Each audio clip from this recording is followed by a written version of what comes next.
So, paano nga ba magpalit ng payout method sa Facebook? So, sa hindi pa po nakakaalam dyan kung paano nga ba mag-update or magpalit ng ating payout method kung ikaw ay mula sa PayPal, gusto mong palitan ng bagong bank account, or kaya mula ka sa bank account, gusto mong palitan ng PayPal, ay madali lang pong gawin yan. Una po, gagawin nyo po doon sa browser. Kung halimbawa wala kayong laptop or desktop, punta lang kayo sa iyong Facebook, punta kayo sa Chrome nyo, i-set nyo lang po sa desktop site, okay? So, dito, ituturo ko sa inyo step by step, okay? So, una, punta lang tayo sa ating, halimbawa, page or profile. Ang gamit niyo sa akin, page. So, punta kayo sa inyong, okay, so una, punta tayo dito sa ating pinaka-homepage ng ating page or kaya profile ang gamit niyo sa akin naman ay page. So, dito tayo, nakikita nyo guys, papunta lang tayo dito, hanapin natin dito sa gilid, dito po, sa My Professional Dashboard, okay? Or kaya, pwede naman Meta Business Suite. So, dito tayo sa Professional Dashboard. So, click natin yung Professional Dashboard. So, dito, makikita natin, so, ayan. Punta tayo sa pinakababa. Hanapin lang po natin yung payouts. Ayan. Dito po sa payouts. Click natin yan. Okay. So, dito may dalawa kasi akong account. So, pipiliin natin yung merong halimbawa dito. Ayan. So, ayan. Dito tayo sa my settings. So, click natin yan. So, dito may makikita kayo dito.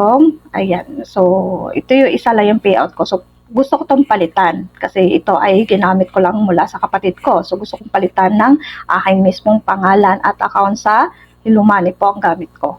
So, dito, i-click nyo lang po itong update. So, napakabilis lang sa guys. So, hindi mo to kung sa mobile phone itong gagamitin niyo.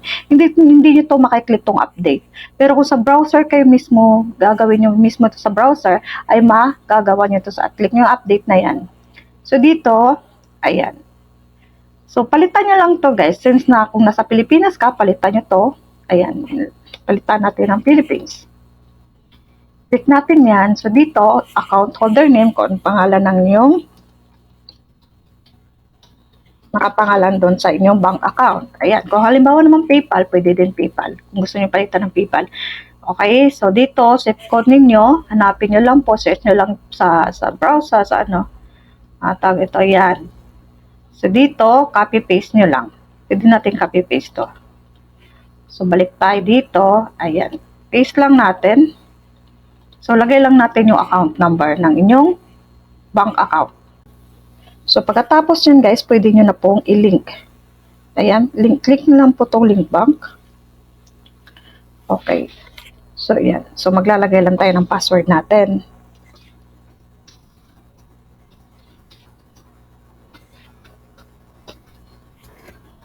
Lang natin yung confirm.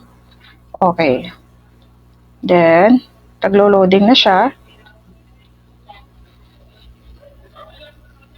Okay, so napalitan na siya guys. So, ganun lang po kadali mag-update or magpalit ng ating payout method sa Facebook. So, sana po nakatulong sa inyo hanggang dito na lang po. Maraming pong salamat.